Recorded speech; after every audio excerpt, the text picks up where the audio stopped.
HD सच्ची कहानियों पर आप सभी का स्वागत है। मैंने आज जो खबर सुनी मेरे पैरों तले से ज़मीन निकल गई। मेरा बड़ा साला जाहिद जो बिजली विभाग में काम करता था, उसकी अच्छी खासी सरकारी नौकरी थी, लेकिन उसकी बीवी हमेशा उसके साथ धोखा करती रही। आज उसने अपनी बीवी को रंगे हाथों पकड़ा था। आज उसे 10 साल पहले जब उसकी माँ ने ये बात कही थी तो अपनी माँ को झूठा साबित कर दिया था, और जब आज उसने अपनी आंखों से ये सब कुछ देखा तो उसकी दुनिया ही घूमती हुई नजर आई। और आज उसको अपनी माँ की बात याद आ गई और ढूंढता हुआ मेरे दर पर चला आया। उसकी बात सुनकर तो मैं भी हैरान रह गया, क्योंकि उसके अब 2 बच्चे थे। अब उन बच्चों का भविष्य क्या होगा। उसकी बीवी अपने ही कजन के साथ कई सालों से रिलेशनशिप में थी। आज जब उसके सर पर यह सच खुला तो उसका सर चकराता हुआ नजर आया और अपनी माँ को ढूंढता हुआ मेरे दरवाजे पर आ पहुंचा। ये कहानी 30 साल पहले शुरू हुई थी। हम लोग ओल्ड हाउस में आए हुए थे, वहीं से ये कहानी मुझे मिली थी, जो कि किसी की सच्ची कहानी है और मैं आप लोगों को भेज रहा हूँ। लेकिन आपको बताता हूँ कि क्या हुआ था। दरअसल हुआ यूँ था कि मैं एक ओल्ड हाउस में आया हुआ था जहाँ पर मुझे कुछ काम था। यहाँ पर मैंने एक पेड़ के नीचे बूढ़ी औरत को बैठे हुए देखा। वह अजीब तरह से वहाँ बैठी थी और सबका कहना था ये खाना भी नहीं खाती है और किसी से बात भी नहीं करती। जब उसको खुराक कमी हो जाती है और ये बेहोश हो जाती है तो फिर इतना खा लेती है कि अगली दफ़ा तक के लिए उसके जिस्म में जान रहती है। मैंने कहा ये कैसी बात कर रहे हैं। इंसान के साथ कुछ भी हो जाए वह खाना पीना तो नहीं छोड़ता ना, क्योंकि खाए बगैर इंसान जिंदा नहीं रहता। उन्होंने कहा ये तो ऐसा ही करती रही। मैंने कहा कि उसके साथ क्या हुआ है। वही होगा, कोई यहाँ छोड़ गया होगा। तो सब ने कहा कि हमें नहीं पता उसके साथ क्या हुआ है, लेकिन सुनने में आया है कुछ बहुत ही बुरा हुआ है। पर ये किसी को अपनी कहानी को नहीं सुनाती है। मुझे भी उस औरत की कहानी सुनने में कोई दिलचस्पी नहीं थी, थोड़ा सा शक जरूर बढ़ गया था, लेकिन मेरे पास इतना टाइम भी नहीं था। जब मैं वहाँ से जाने लगा तो अचानक किसी चीज़ की चमक मेरे चेहरे पर पड़ा। उस औरत की कलाई में पहना हुआ एक कंगन था, लग रहा था वह चांदी या फिर स्टील का हो, जिसका लश्कर मेरे चेहरे पर पड़ रहा था। मैं उस तरफ गया। जैसे ही मैंने उसे गौर से देखा तो सजदे में गिर गया और फूट फूट कर रोने लगा। मेरी आंखों से आंसू बह रहे थे और लोग हैरान रह गए। ये तो यहाँ पर किसी इलेक्ट्रीशियन के तौर पर आया था, उस औरत के पास बैठकर फूट फूट कर रो रहा है जैसे कोई पागल रो रहा हो। अभी तो कह रहा था कि मुझे उसकी कहानी में कोई दिलचस्पी नहीं है। मैं कहने लगा माँ जी मुझे बताइए आपके साथ आखिर हुआ क्या है, मुझे जल्दी से बताइए। उस औरत ने अभी मेरी तरफ देखा है। मुझे किसी ने कहा कि ये औरत तो किसी के तरफ देखती भी नहीं है, तुम्हारी तरफ देख रही है। थोड़ी देर के बाद उस बूढ़ी औरत ने मुझे अपनी कहानी सुनानी शुरू की। उसने कहा कि मैं यहाँ करीब ही मोहल्ले में रहती थी और मेरे 3 बेटे थे। मुझे अपने तीनों बेटों पर बहुत नाज था। मैं कहती थी कि दुनिया इधर से उधर हो जाए, पर मेरे तीनों बेटे हमेशा मेरी आंखों की ठंडक बनकर रहेंगे। फिर इतना ही नहीं, मुझे बेटियों से नफरत भी थी। इतनी ज़्यादा नफरत थी, मैंने तीनों बार अल्लाह से दुआ की कि मुझे बेटा ही पैदा हो। सब ने कहा कि अब एक बेटी भी हो जानी चाहिए, पर मैंने कहा नहीं, मुझे बेटी नहीं चाहिए। और फिर दूसरे बेटे के बाद भी सब ने कहा कि बेटी होनी चाहिए, और ये दोनों बेटे भी कहते थे कि हमारी छोटी बहन होनी चाहिए। पर मैं ऐसा बिल्कुल भी नहीं सोचती थी। मेरे लिए तो मेरा बुरा सपना था। फिर तीसरी बार मेरे यहाँ बेटी पैदा हो गई और मैं बड़ी परेशान हुई। अपनी औलाद थी तो पालना पड़ा।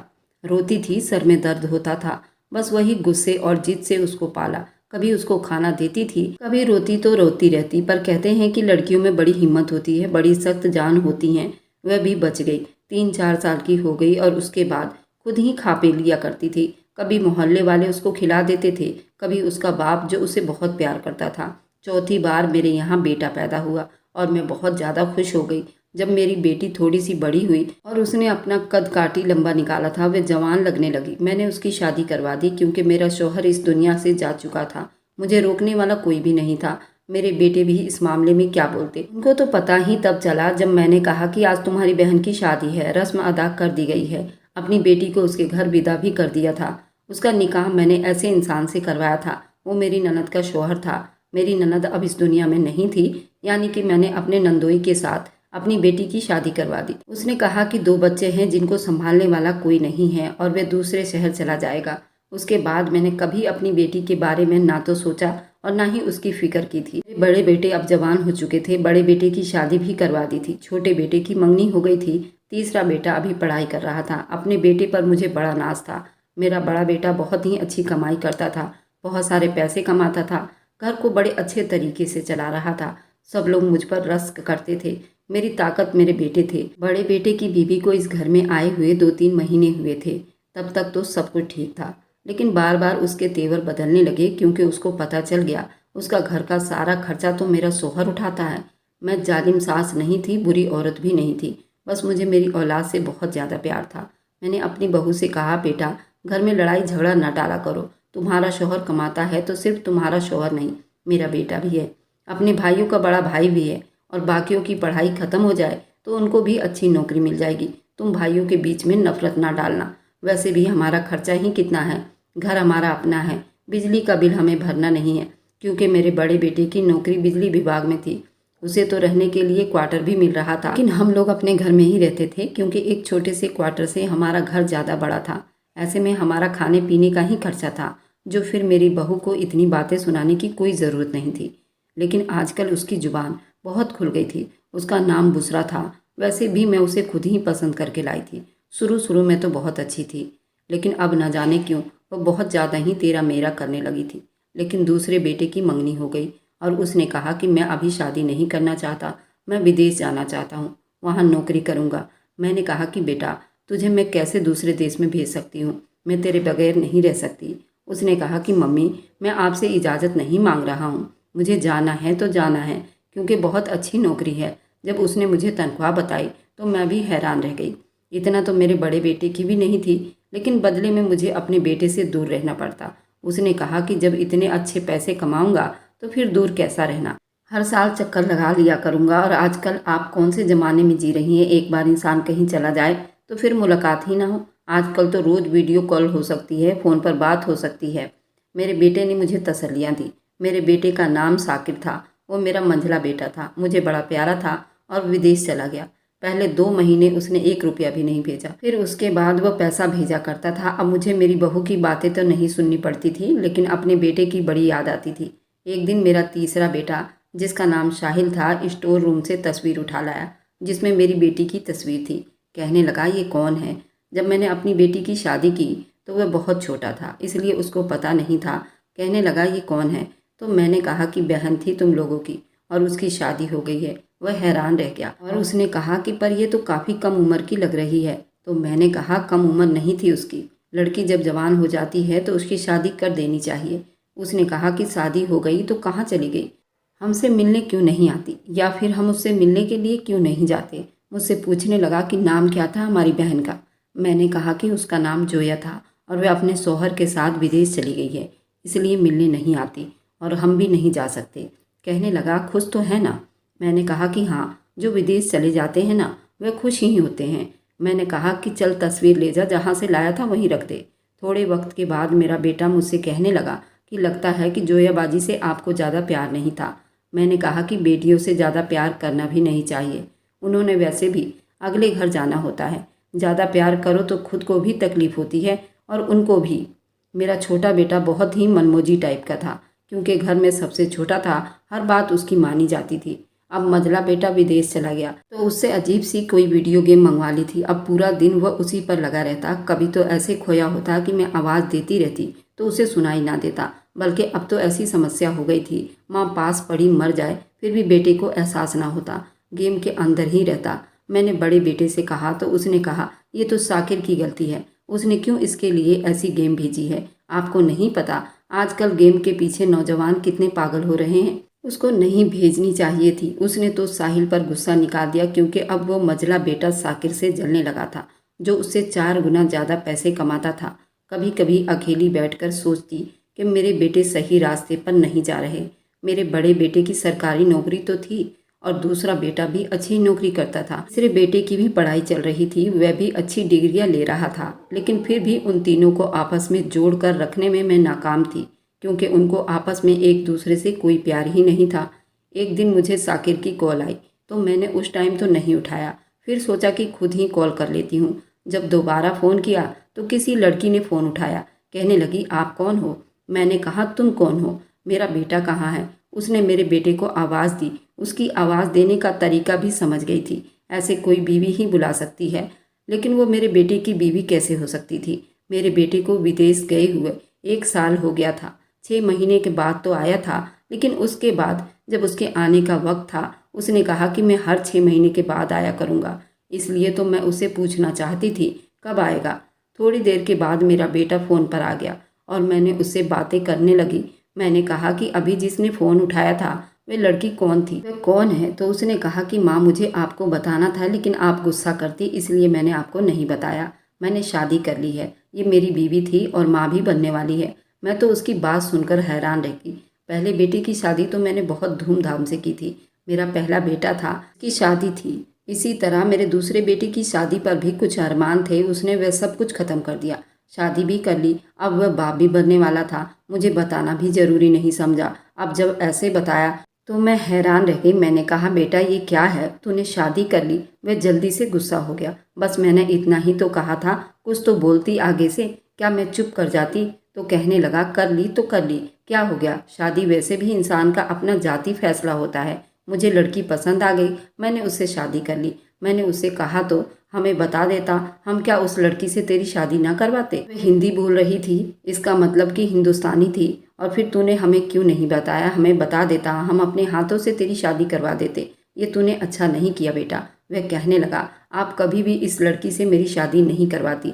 मैंने कहा क्या मतलब, क्यों नहीं करवाती तुम्हारी शादी? तुम्हारे भाई की भी तो पसंद से शादी करवाई थी। माना कि मैंने उसे पसंद किया था, पर तेरे भाई ने ही तो बताया था कि उस लड़की से शादी करवा दो। इसका क्या, मैं तुम्हारी भाई की शादी नहीं करवाई, शादी तेरी भी करवा देती। पर उसने मुझे ऐसी बात बताई, मैं हैरान रह गई। उसने कहा कि मेरी बीवी ईसाई है और आप कभी भी मेरी शादी उसके साथ नहीं करवाती। ये जो थोड़ी बहुत हिंदी बोल रही थी ना, ये मैंने ही उसको सिखाई थी। ये बात सुनकर तो मेरे कदमों के नीचे से ज़मीन हट गई थी। मेरे बेटे ने हमारे धर्म से हटकर दूसरे धर्म में शादी कर ली थी। मैंने रोना शुरू कर दिया तो मेरे बेटे ने फ़ोन बंद कर दिया। उसने कहा कि मेरे पास टाइम नहीं है, आप आराम से बैठकर रो लीजिए, क्योंकि अब आप चाहे रोएं या हंसें, आपकी बहू है, अभी तो वह माँ बनने वाली है और छोटे बच्चे को लेकर हम इतना लंबा सफ़र नहीं कर सकते। मैं आपके पास ज़रूर लेकर आऊँगा उसे मिलवाने के लिए, और उसको भी बहुत शौक है इंडिया देखने का, वह भी खुश हो जाएगी। इतना कहकर मेरे बेटे ने फ़ोन बंद कर दिया और मैं रोती रही। मेरा छोटा बेटा मेरे रोने की आवाज़ सुनकर आया और उसने जाकर मेरे बड़े बेटे को बता दिया। थोड़ी ही देर के बाद मेरा बड़ा बेटा और मेरी बहू दोनों आकर बैठ गए। क्या हुआ, क्यों रो रही हो तुम? मैंने उसको सब कुछ बता दिया। मेरी बहू इस बात पर हंसने लगी। उसने कहा मद्रासन से शादी कर ली, कैसी लगती होगी, बिल्कुल काली कलूटी। जब तक हंसती नहीं होगी तब तक नज़र नहीं आती होगी। मैंने उसे कहा कि मुझे उसकी हंसी या काले होने से कोई समस्या नहीं, सबको अल्लाह ने बनाया है। समस्या इस बात की है कि वे दूसरे धर्म की है। उसने मुझे बताना तक जरूरी न समझा। हम अपने खानदान वालों को क्या जवाब देंगे? जिस जगह उसकी मंगनी हुई थी उनको क्या जवाब देंगे? उसने तो ये भी नहीं सोचा कि हमने उसकी मंगनी करवाई थी। मेरे बड़े बेटे ने कहा विदेश भेजोगे तो यही सब करेगा ना, वहाँ पर तो यही सब कुछ होता है। आपको नहीं पता आजकल अपनी औलाद को काबू में रखना कितना मुश्किल हो गया है, तो वहाँ पर उसे रोकने वाला कोई नहीं है।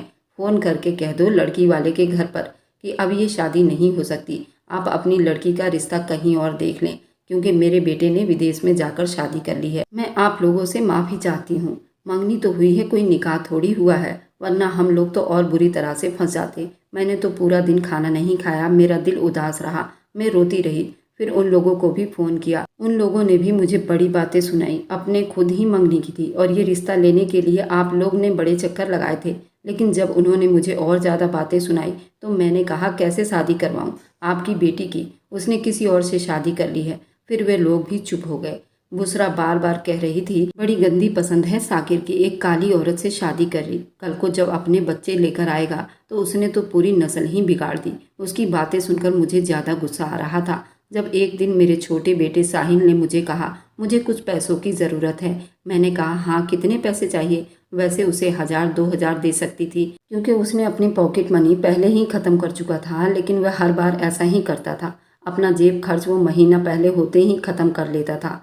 फिर उसको कुछ पैसे दे देती थी, वरना वो मेरे पीछे ही पड़ जाता। तो उसने कहा कि मुझे 10 लाख रुपए की ज़रूरत है। मैं तो हैरान रह गई। मैंने कहा 10 लाख रुपए मैं तुझे कहाँ से ला कर दूँ, और तूने ऐसा क्या करना है 10 लाख रुपए का? पहले मुझे बताओ। तो कहने लगा नहीं बता सकता, बस 10 लाख रुपए की ज़रूरत है। मैंने कहा कि रुक तेरे बड़े भाई को बताती हूँ। तो उसने कहा कि नहीं, हमें किसी को नहीं बताना, बस मुझे कहीं से पैसे का इंतजाम कर दो।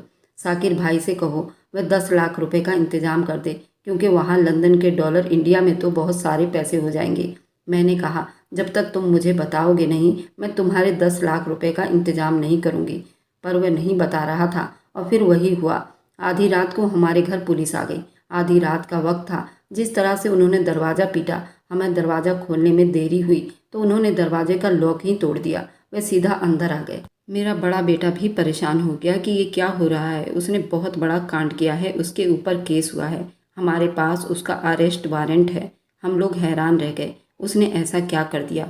वह तो स्टूडेंट है और सिर्फ पढ़ाई करता है, ज़्यादा से ज़्यादा कोई गेम खेलता है। पुलिस वालों ने कहा उस गेम के पीछे ही उसके ऊपर रिपोर्ट हुई है। उसने गेम पर सट्टा लगाकर गेम खेली थी और एक बंदे के 10 लाख रुपए खा गया है। जब पुलिस वाले ने 10 लाख रुपए का नाम लिया तो मैं समझ गई, तभी तो वो मुझसे 10 लाख रुपए मांग रहा था। पुलिस ने कहा कि हम तो उसको लेकर जाएंगे और घर में चीख पुकार शुरू हो गई। मैं किसी भी तरह से उनको अपने बेटे को ले जाने नहीं दे सकती थी। मुझे पता था ऐसे मामलों में पुलिस वाले बहुत मारते हैं। मैं अपने सबसे छोटे बेटे को, अपनी जान से प्यारे बेटे को कैसे भेज सकती थी, लेकिन क्या मैं रोक सकती थी? नहीं रोक सकती थी। उन लोगों के पास अरेस्ट वारंट था। वे लोग कमरे की तरफ बढ़े, कमरे के अंदर झांकने लगे, फिर हमारे छोटे बेटे के कमरे की तरफ चल दिए। वह तो सो रहा था, लेकिन जब वो कमरे में गए तो वह अंदर था ही नहीं और खिड़की खोलकर देखा तो मालूम हो रहा था वह घर से भाग गया है। पुलिस वालों ने कहा, लगता है वह भाग गया, पीछा करो, आसपास ही होगा। उन्होंने पीछा किया लेकिन उन लोगों से बचकर निकल गया। मेरे बेटे ने जाकर पता किया तो पता चला कि पुलिस वालों को भी नहीं मिला। मेरे नंबर पर एक वॉइस मैसेज आया हुआ था, मैं जा रहा हूँ, मुझे नहीं पता कि मैं कहाँ जा रहा हूँ, लेकिन मैं घर पर रहा तो बहुत बड़ा मामला खराब हो जाएगा। अगर आप मुझे बचाना चाहती हैं तो इस नंबर पर 10 लाख रुपए भेज दे तो मैं वापस आ जाऊंगा। मैंने अपने दोनों बेटों के सामने हाथ फैलाया और उनको कहा कि 10 लाख रुपए का इंतजाम कर दो, आधी आधी करके कर लो। लेकिन उन्होंने कहा उसके साथ ऐसा ही होना चाहिए, बिल्कुल भी पैसे नहीं भेजेंगे, उसे जरा जलील होने दो, क्योंकि ये सब कुछ उसकी अपनी वजह से हुआ है, उसने खुद किया है। गेमों पर सट्टा लगाता था, ये कोई करने वाला काम है, 1 रुपये नहीं देंगे हम ऐसे इंसान के लिए। मेरे बड़े बेटे ने तो कहा, मुझ पर तो वैसे ही बड़े कर्जे हैं, आप लोगों पर खर्च कर करके मैं कर्जदार हो गया हूँ। और साकिर ने कह दिया कि मेरे घर तो खुद बच्चे की पैदाइश हुई है, उस पर ज़्यादा पैसे खर्च हुए। साकिर ने कहा कि मैं उसके अकाउंट पर 2.5 लाख रुपए भेज दिया। मुझे लगा कि मेरा बेटा वापस आ जाएगा, लेकिन वापस नहीं आया। बस इतनी खबर मिली कि जहाँ भी है ठीक है, कहीं छुपा हुआ है, बाकी पैसों का इंतजाम करो तो आ जाऊँगा। फिर मैं कहाँ से पैसों का इंतजाम करती, मेरे पास तो कुछ था ही नहीं। मैं सब कुछ दे चुकी थी। ये घर था जो मेरे नाम पर था, लेकिन मैं ये घर बेचने की बात कैसे कर सकती थी? फिर भी मैं घर बेचने की बात करती, क्योंकि अपने छोटे बेटे की दूरी बर्दाश्त नहीं कर सकती थी। साकिर वैसे ही विदेश जाकर बैठा था और बड़े बेटे को अपनी बीवी से फुर्सत नहीं थी। छोटा बेटा भी घर नहीं होता तो मैं क्या करती? पर बड़े बेटे ने तो शोर मचा दिया, उसके लिए घर बेच दोगी तो हम क्या किराए पर जाकर रहेंगे? कोई ज़रूरत नहीं घर बेचने की, कि आपका तो कोई पता ही नहीं है कि आप घर बेच दें, जैसे आपने अपना जेवर बेच दिया। आज ही मैं घर का कागज़ बनवाता हूँ और घर में अपने नाम करवाऊंगा। मैंने इस घर पर बहुत पैसा खर्च किया है, दोनों भाई को पाला है, इतना हक तो बनता ही है, घर मेरे नाम होना चाहिए। वह बात तो आप लोगों ने सुनी होगी, अगर शोहर ससुराल वाले के सामने अपनी बीवी की इज्जत ना करे और उसको खुद ही बुरा भला कहे या नीचा महसूस करवाए तो ससुराल वाले कभी भी ऐसी औरत की इज्जत नहीं करते। ठीक इसी तरह ये बात भी है कि अगर अपना ही बेटा आपकी इज्जत ना करे, आपको 2 टके का कर दे, तो फिर आपकी बहू भी आपकी इज्जत नहीं करती, उसको भी बहाना मिल जाता है। और इसी तरह मेरी बहू को भी मौका मिल गया था। उसने कहा कि आज से ये सारे घर का काम करेंगी और अगर काम नहीं करेंगी तो खाना नहीं मिलेगा। अपने बेटे से ये शिकायत लगाने की कोई ज़रूरत नहीं है, उसने खुद ही कहा, क्योंकि मैं माँ बनने वाली हूँ, मेरे से घर का काम नहीं होगा। मैंने कहा ये तो बहुत खुशखबरी है। मैं आगे बढ़ी उसका मुंह और माथा चूमने के लिए तो कहने लगी, बस मुझे हाथ ना लगाओ, मुझे नज़र लग जाएगी। खुशी की खबर थी, मैं क्यों काम ना करती, अपनी बहू को आराम करवाती, लेकिन मेरी तबीयत भी खराब थी। मुझे लगा कि चलो मैं खाना वगैरह बना दूंगी और बाकी सारा घर का काम नौकरानी कर लेगी। नौकरानी भी रखी हुई थी। मेरी बहू ने सारे नौकरानी की छुट्टी कर दी। मुझसे कहा कि आप ही सारा घर का काम करेंगी ताकि नौकरानी के पैसे भी बचेंगे। मेरे लिए बहुत मुश्किल था। मैंने अपने बेटे से बात की तो कहने लगा, मैं पूरा दिन ऑफिस में काम करता हूँ और थका हारा जब घर आता हूँ तो मुझे सुकून चाहिए। इसलिए नहीं आता कि फिर आपकी और अपनी बीवी की बातें सुनूं। औरत बनी है काम करने के लिए। आप काम करेंगी, आपके हाथ चलते रहेंगे, आपके लिए अच्छा ही होगा। इसलिए बार बार मुझे ये सब मत कहिए। अगले दिन मेरी बहू ने भी मुझे इस बात की लड़ाई की। आपने अपने बेटे के सामने मेरी शिकायत लगा रही थी। आज आपको खाना नहीं मिलेगा। हैरान रह गई। मुझ पर यह दिन भी आना था। अपने बच्चों को पालती थी, अपने किचन में खाना बनाती थी, और कोई मुझे ये नहीं कह सकता था कि तुम्हें खाना नहीं मिलेगा। लेकिन आज मुझ पर यह दिन भी आना था। मुझे लगा ऐसे ही कह रही होगी, और खाना मैं बनाऊंगी तो मैं क्यों नहीं खा सकती। वह खाना उठाकर फ्रिज में रख दिया और फ्रिज को लॉक कर दिया, और अगले ही दिन लॉक खोला और मैंने पूरा दिन भूखे पेट गुजारा। अगले दिन मैंने अपनी बहू से माफ़ी मांगी। मैंने उसे ठीक तरह से माफ़ी नहीं मांगी, बस इतना कहा कि मुझे ये सब नहीं करना चाहिए था। उसने मुझे रोटी दे दी, लेकिन अब ऐसे ही होता था। उसको मेरी कोई बात बुरी लगती तो वो मेरा खाना बंद कर देती। 2-2 दिन तक मैं भूखी रहती थी। मेरे बेटे को अपनी बातों में ऐसे लगा लिया था, उसे फ़र्क नहीं पड़ता था। वो कहता था कि आपने मुझे कभी प्यार ही नहीं किया, आपको सिर्फ प्यार अपने छोटे दोनों बेटों से था, और आप उनके लिए ही सारी ज़िंदगी परेशान होती रही। मुझे तो आपने कम उम्र में ही नौकरी पर लगा दिया, और फिर मुझे सारे घर की जिम्मेदारियां पूरी करवाई। इसलिए अब आप रोएं या गाएं, मुझे इससे कोई फ़र्क नहीं पड़ता। मैंने साकिर से बात की, किसी तरह मुझे वहाँ बुला ले, मैं वहाँ पर तेरे बच्चे से भी मिलूंगी और बीवी से भी। तो वो कहने लगा, यहाँ पर मैं आपको नहीं बुला सकता, बहुत खर्चा हो जाएगा और मेरी बीवी के साथ आपकी नहीं बनेगी। आप 5 वक्त की नमाज पढ़ने वाली औरत हैं, और मेरी बीवी का तो आपको पता ही है। मैं नहीं चाहता घर में कोई मुसीबत बने।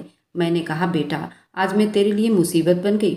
तो कहने लगा, मुसीबत नहीं, लेकिन मुसीबत बन सकती हैं। बहू और सास की वैसे भी नहीं बनती। आप अलग धर्म से हैं और वह एक अलग धर्म से है। यहाँ लड़ाई होना तो मुमकिन है। मैंने कहा, पर तेरी जन्नत तो मैं हूँ। तो कहने लगा, हाँ मेरी जन्नत है, लेकिन आप मेरी दोजख ना बन जाए, इसलिए मैं इस मामले में नहीं पड़ना चाहता। और क्यों, क्या हो गया? आपके पास अपने 2 बेटे हैं ना। आपका बड़ा बेटा जो ढेरों पैसे कमाता रहा, आप उसके वारी जाती थी, और छोटा बेटा जिसे आपने अपनी आंखों का तारा बना रखा था। मुझ बीच वाले की आपको क्या ज़रूरत है? बीच वाले बच्चे तो वैसे किसी को अच्छे नहीं लगते, छोटों का लिहाज करते। हम लोग जलील होते हैं, बड़ों की खातिरदारी भी हमसे ही करवाई जाती है। हमारी तो कोई औकात ही नहीं होती। और मैं अब कभी भी वापस नहीं आऊँगा, यहीं पर रहूँगा। मेरी बीवी बच्चे यहाँ पर हैं, बच्चे यहाँ पर हैं, उनके बगैर नहीं रह सकता। मेरे छोटे बेटे ने भी मुझे अपने साथ रखने से मना कर दिया, और बड़े बेटे ने जिस तरह से रखने का हुक्म अपनी बीवी को दिया था, इससे अच्छा तो था कि मैं ना ही रहती। पर मैं कहाँ जाती, मेरा तो कोई रिश्तेदार भी ना था। मेरे शौहर के रिश्तेदार थे, लेकिन जब शौहर मर जाए तो फिर उसके रिश्तेदारों से क्या था। मैं अपने छोटे बेटे को पढ़ाने के लिए कितनी मेहनत मुशक्क़त की थी, वह भी चला गया। कहता था कि पैसे भेजो तो मैं वापस आऊँगा, नहीं तो मैं छुप कर ही रहूँगा। एक दिन मैंने देखा, मेरी बहू ने अपने रिश्तेदार को घर बुलाया था, लेकिन मैंने कभी उस रिश्तेदार को नहीं देखा था। वह कह रही थी मेरा कज़न है, और अपने उस कज़न के साथ वह कमरे में बैठी थी। मैंने सोचा कि चाय बना देती हूँ, नहीं तो कहेगी कि मेरे रिश्तेदार हैं। और इस औरत ने चाय नहीं पूछी। मैंने चाय बनाकर ट्रे में रखी, नमकीन बिस्कुट भी रखे, और उसके कमरे के पास आ गई। मैंने आवाज़ दी, लेकिन उसने आवाज़ नहीं दिया। तो मैंने दरवाजे पर दस्तक दी, उसने फिर भी जवाब नहीं दिया। मैंने सोचा कि दस्तक तो मैंने दे दी है, दरवाज़ा खोलकर अंदर चली जाती हूँ। जब दरवाज़ा खोलकर अंदर जाने लगी तो ये देखकर हैरान रह गई कि दरवाज़ा अंदर से लॉक था। ऐसा भी कोई मेहमान होता है क्या? वह भी एक आदमी, और दरवाजे को अंदर से कौन लॉक करता है? वह कह रही थी मेरा कज़न है, लेकिन अगर कज़न भी था तो उसे अपने बेडरूम में बिठाने की क्या ज़रूरत थी, और फिर दरवाजे को लॉक लगाने की क्या ज़रूरत थी? मैं बाहर आकर बैठ गई। थोड़ी देर के बाद वह आदमी चला गया, और जाते जाते उसने मुझसे कोई बात भी नहीं की। साथ ही मेरा बेटा भी आ गया था। मैंने अपने बेटे के सामने अपनी बहू से कहा, तुमने दरवाजे को अंदर से लॉक क्यों लगाया था? तो कहने लगी, क्या मतलब आपका? कौन सा लॉक? मैंने कहा, मैं चाय देने आई थी, वह आदमी अंदर था, लेकिन दरवाजे को लॉक लगा हुआ था। तुमने अंदर से कुंडी लगाई थी। ये बात मैंने अपने बेटे के सामने की थी, और मुझे कहनी भी चाहिए थी। मेरे बेटे ने कहा, ये क्या कह रही हैं आप? और कहने लगा, आप मेरी बीवी पर झूठा इल्ज़ाम लगा रही हैं, झूठ बोल रही हैं तुम्हारी माँ। मैं भला क्यों कुंडी लगाऊंगी? और आपको तो पता है मैं अपने कज़न को बड़े भाई की तरह मानती हूँ। वह बच्चा पूरे 3 साल छोटा है। वह कमरे में आकर बैठ गया, थोड़ी देर के लिए बातें कर रहा था, फिर उसको ये नहीं कहा कि बाहर चले जाओ। दरवाज़ा खुला हुआ था, आधा घंटा ही तो बैठा था। पूछो अपनी माँ से, आधा घंटा ही बैठा था लेकिन दरवाज़ा तो बंद था। मेरी बहू ने मेरे बेटे के सामने ही इस तरह मुझे झूठा साबित कर दिया। मैं बता नहीं सकती। वह कहने लगा, आप मेरी बीवी पर झूठा इल्ज़ाम लगा रही हैं। इसको क्या समझती हैं आप कि ये कोई बुरी औरत है? मुझे आपसे ऐसी उम्मीद नहीं थी। आप मेरी हमसफ़र के ऊपर इतना घटिया इल्ज़ाम लगा दोगी। मैंने कहा कि ऐसा कुछ नहीं है, मैंने जो देखा तुझे बता दिया और मैंने तो कोई इल्ज़ाम नहीं लगाया। लेकिन उसके बाद मेरा बेटा मुझसे बिल्कुल बेखबर हो गया और उसने मेरी कोई भी बात मानना सुनना भी छोड़ दिया। अब मैं उसको कुछ भी कहती रहती, वो कभी सुनता ही नहीं और मेरी बहू भी मुझे हर तरह से बदला निकालने की कोशिश करती, क्योंकि वो समझती थी कि मैं उस पर इल्ज़ाम लगाई है और वह मुझसे बदला लेना चाहती थी। इसलिए जहाँ तक हो सकता था वो मुझे तंग भी कर रही थी। मुझे नहीं पता था कि वह इतनी आगे निकल जाएगी। फिर उस औरत की कहानी सुन रहा था और मेरी आंखों में आंसू आ रहे थे। मैं ये सोच रहा था कैसे उसने अपने एक एक बेटे से भीख मांगी होगी। ये कहा होगा कि मुझे अपने साथ रखो, बच्चों ने आगे से मना कर दिया होगा। उस पर क्या गुजरी होगी। बड़ा करने तक तो एक औरत की जितनी कुर्बानी होती है उतनी किसी की नहीं होती। कहने लगी कि बेटा, मैं तो फिर भी किसी तरह हालात के साथ गुजारा करने को तैयार हो गई थी, लेकिन अब मैं बूढ़ी हो गई थी ना बेटा, फिर भी किसी तरह हालात से गुजारा करने को तैयार थी। मुझसे काम नहीं होता था। मेरी बहू ने मेरे कमरे को स्टोर रूम बना दिया, मेरा बिस्तर किचन में डाल दिया। मैं तब भी चुप रही, यहाँ तक कि मेरे कमरे में चूहा पैदा होने लगे, वहाँ से बदबू आने लगी और मेरी बहू कहने लगी, आपके कमरे में पहले से इतना गंदा था, इसलिए ये सब कुछ हुआ है। जब घर साफ ना होने पर मेरा बेटा बोलता, मेरी बहू कहती कि अपनी माँ से कहो ना साफ करे, वह घर को ठीक से साफ नहीं करती, तभी घर इतना गंदा है। मेरा बेटा भी मेरे साथ झगड़ा करता, मेरी बहू से बहुत मोहब्बत करता, उसके लिए फल फ्रूट लेकर आता। मैं बीमार थी, दवाई भी ना खाती थी, घर के काम करती रहती। मेरे बेटे की आंखों के सामने ये सब कुछ होता था, लेकिन उसे कोई फर्क नहीं पड़ता था। एक दिन टीवी पर एक वीडियो देख रही थी, उसमें बता रहे थे माँ बाप का एहसास हमेशा बेटियां ही करती हैं, बेटे नहीं, इसलिए एक बेटी होनी चाहिए। फिर मुझे ख्याल आया, जोया कहाँ होगी, किस हाल में होगी। लेकिन फिर सोचा कि चलो जहाँ भी होगी अच्छे से रह रही होगी, यहाँ पर होती मेरे साथ उसके साथ भी यही सब हो रहा होता। मैंने उस बूढ़ी औरत से कहा, आप अपना घर बेच देती और किसी तरह अपने बेटे को वापस ले आती। तो कहने लगी, मैं ये भी नहीं कर सकती थी। सोचा था घर बेचने की बात करके आधे पैसे पकड़ लेती और अपने बेटे को ले आती। लेकिन फिर मुझे अपने बेटे के बारे में एक और बात पता चली और उस खबर ने मुझे बिल्कुल ही तोड़ कर रख दिया था। मैंने अपने लिए लड़ना छोड़ दिया, हालात को कबूल कर लिया। वे खबर ये थी, मेरा बेटा उन समस्याओं से कब का निकल चुका था। उसने पुलिस को रिश्वत देकर उसका मुंह बंद कर दिया और वही 2.5 लाख रुपए जो मैंने उसको भेजे थे, उसके साथ उसने अपना मामला सेट कर लिया था। जब मैं उसके साथ रहने की बात करती थी तो वो मुझसे झूठ बोलता था, कहता था कि पैसे भेजो, जबकि ऐसी कोई समस्या नहीं थी। वह अपने दोस्तों के साथ फ्लैट में रहता था। जब मैं उसके साथ रहने की बात करती तो वो मुझसे झूठ बोलता था, कहता था पैसे भेजो। बिल्कुल ठीक था, चाहता तो मुझे वहाँ ले जा सकता था या यहाँ पर आ सकता था, कुछ भी कर सकता, लेकिन उसने ऐसा कुछ नहीं किया। एक दिन उसे फ़ोन पर बात की तो वो फ़ोन बंद करना भूल गया। उसने कहा कि मैं इस बुढ़िया को कैसे यहाँ लेकर आऊँ, मैं इसके खर्चे नहीं उठा सकता और मुझे उसकी सेवा करने का कोई शौक़ नहीं। मेरी उम्र है मौज मस्ती करने की, मैं अपनी माँ का चौकीदार नहीं बन सकता। मैंने फ़ोन बंद कर दिया और मेरे हाथ काँप रहे थे और मैं पूरी तरह से रो रही थी। मैंने हालात को कबूल कर लिया। मेरी बहू जो भी कहती कुछ नहीं बोलती थी, लेकिन एक दिन गलती से उसके ऊपर मेरे से गरम गरम चाय गिर गया, क्योंकि मेरे हाथ काँप रहे थे। लेकिन उन्होंने मुझ पर इल्ज़ाम लगाया, मैंने जानबूझकर किया है। उसने मेरा हाथ पकड़ा, मुझे उसने चूहे वाले कमरे में बंद कर दिया और कहा कि अगर एक शब्द भी जुबान से निकाला तो आपके बेटे को जहर दे दूंगी। मैं बुरी तरह से डर गई थी और कमज़ोर हो चुकी थी, मेरे अंदर बिल्कुल भी हिम्मत नहीं था। मैंने कहा कि ऐसा ना करो, लेकिन अपने लिए लड़ना छोड़ दिया। उसने मेरे बेटे को कहा, मैं तुम्हारी माँ को सुबह से ढूंढ रही हूँ, पता नहीं कहाँ चली गई, लगता है कहीं भाग गई हैं। मेरे बेटे ने मुझे ढूंढने की कोशिश नहीं की। मैंने उस कमरे में पूरे 2 हफ्ते बिताए थे। मेरी बहू बचा हुआ खाना अंदर रख देती थी, कहती थी यही तेरी सज़ा है, तूने मुझे तंग किया है। मैंने एक दिन देखा कि मेरी बहू से दरवाज़ा खुला छूट गया। मैं सही में घर से भाग गई, क्योंकि इल्ज़ाम तो लग ही चुका था। आप सोचिए, अगर कोई जवान लड़की घर से भाग जाए तो उसके पीछे बहुत सारी वजह होती है, लेकिन कोई बूढ़ी औरत कैसे घर से भाग सकती है। वह पहली रात जो मैंने घर से बाहर बिताई थी, मुझ पर बहुत मुश्किल आई थी। उसके बाद मैं इधर उधर बैठ जाती, कभी किसी पार्क में, किसी मस्जिद के बाहर, कभी किसी मोहल्ले में भीख मांग लेती। मैंने अपना गुजारा किया।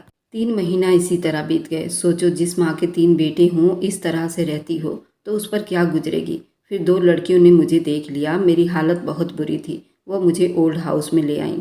तब से मैं यहीं हूँ और इधर ही रहती हूँ। ज़्यादा ताकत तो नहीं है। ये बात सुनकर मेरी आंखों से आंसू आ गए। बाकी लोग भी ये कहानी सुनने बैठ गए और वह भी रो रहे थे। मैंने अपने आंसू साफ किया और अम्मा कहा कि मेरे साथ चलो। कहने लगी कि मैं तुम्हारे साथ कैसे जा सकती हूँ, तुम कौन हो। मैंने कहा कि मैं आपकी बेटी का शौहर हूँ। आपने जिस बुरे आदमी के साथ अपनी बेटी को भेजा था, उसने उसे अपने घर की नौकरानी बना रखा था। वो मेरा चाचा था और उस पर बहुत ज़्यादा जुल्म करता था। वो बेचारी बहुत तकलीफ में थी। उसने अपनी ज़िंदगी के कुछ साल बुरे दिन गुजारे थे, लेकिन मैंने उसका हाथ थाम लिया। उसका इतना अच्छा नसीब था कि मुझे अच्छी नौकरी मिल गई और घर भी। अब हम दोनों उसी घर में रहते हैं। हमारा अपना घर है। हम दोनों वहाँ पर रहते हैं और हमारी औलाद भी है। आपने जो अपने बेटों का नाम बताया था, ये नाम तो अपनी बीवी के जुबान से कई बार सुने हैं। मैं जोया का शौहर हूँ। ये बात सुनकर वह हैरान रह गई। मैं उन्हें अपने साथ ले जाना चाहता था, लेकिन वह कहने लगी, मैं जोया का सामना नहीं करना चाहती थी। मैं कैसे उसके सामने जा सकती थी। मैं हमेशा उससे नफरत की, उसके साथ बुरा किया। ये शर्मिंदगी लेकर मैं नहीं जाना चाहती, लेकिन मैं उनको ज़बरदस्ती वहाँ से लेकर आया और कहा कि मैं आपको यहाँ नहीं छोड़ सकता। आप हमारे घर की बुजुर्ग हैं और मेरा तो वैसे भी इस दुनिया में कोई नहीं है। जोया को आपके बारे में पता चलेगा तो आपसे मिलकर बहुत खुश हो जाएगी। आपको बहुत ही याद करती है। और मैं ये सुनकर हैरान रह गई। वो मुझे याद करती है? तो कहने लगा कि हाँ, रोज़ याद करती है। मुझे अपने घर ले गया और मैं उनका घर देखकर हैरान रह गई। घर ज़्यादा बड़ा नहीं था, लेकिन बहुत खूबसूरत बना था, बहुत सुकून वाला था। और एक छोटी सी बच्ची भागकर मेरी तरफ आई। अरबाज ने उसको कहा कि तुम्हारी नानी है, तो वो बहुत खुश हो गई। मुझे ऐसे लगा वह हमेशा मुझे जानती है और मुझे गले से लगा लिया। वह बिल्कुल जोया जैसी लग रही थी। जब मैं अंदर गई तो जोया को देखकर हैरान रह गई। मैं उसे पहचान गई थी, क्योंकि वही मेरी बेटी थी, लेकिन बहुत खूबसूरत लग रही थी और खुश लग रही थी। मेरे गले लग गई और रोने लगी। मैंने उससे माफ़ी मांगी तो उसने कहा कि आप माफ़ी ना मांगे, बस जो बीत गया है सो बीत गया, सब कुछ भूल जाइए। उसके बाद मैं अपनी बेटी के साथ ही रहने लगी और बहुत खुश हूँ। अल्लाह का बहुत बहुत शुक्रगुजार हूँ। मैंने माँ जी से कहा कि अब आपने अपनी पूरी कहानी सुना दी है। आपकी कहानी का अंत इस गंदे कूड़े के ढेर पर नहीं, बल्कि अपनी बेटी के घर में होना था। अब हम इस घर में खुशी खुशी रहते हैं। मेरे बच्चे को नई खुशी मिल गई, उनकी नानी मिल गई। उसने बहुत कुछ बुरा वक्त देखा, लेकिन अभी वो खुश है। मैंने एक दिन उससे पूछा कि तुमने अपनी माँ को माफ़ कर दिया? तुम्हें ऐसे नहीं लगता तुम्हारे साथ भी उन्होंने बहुत बुरा किया था? तो कहती, मेरे साथ बुरा किया था तो उनके साथ भी तो बुरा हुआ। अल्लाह ने इंसाफ किया, उनकी आंखें भी खुल गई। अब मैं उनको सज़ा नहीं दे सकती। वक्त ने उनको सज़ा दे दी है। वैसे भी औलाद माँ बाप को क्या सज़ा देगी। मेरी माँ है और इस बात को कोई भूल नहीं सकता। वह कहती है कि मुझे हर वह छोटी बात याद है जो मेरे साथ हुई। मेरे साथ बुरा किया गया, लेकिन फिर भी मैंने माफ़ कर दिया। अब जोया को माँ उसे बहुत ज़्यादा प्यार करती हैं, बहुत ही ज़्यादा दिल से लगा कर रखती हैं। कभी कभी अचानक रोने लगती हैं, माफ़ी मांगने लगती हैं। जोया कहती है कि जो हुआ उसको भूल जाइए। अपने बेटे को अब कभी याद नहीं करती और ना ही उन तीनों बेटों ने माँ को पलटकर याद किया। माँ है या मर गई। अभी कुछ दिन पहले पता चला था, मेरे बड़े भाई की बीवी ने मेरे भाई को भी बहुत बुरे हाल में रखा हुआ है। अगर आपको आज की कहानी पसंद आई है तो वीडियो को ज़रूर लाइक कीजिएगा और अपने दोस्तों के साथ शेयर भी कीजिएगा। और हाँ, अगर आपने अभी तक हमारे चैनल को सब्सक्राइब नहीं किया है तो ज़रूर सब्सक्राइब कर लीजिए। मिलते हैं हम अपनी कल की नई दिलचस्प कहानी के साथ। मुझ पर सदा अपना प्यार और स्नेह बनाए रखें। सभी को मेरा प्यार भरा नमस्कार दोस्तों।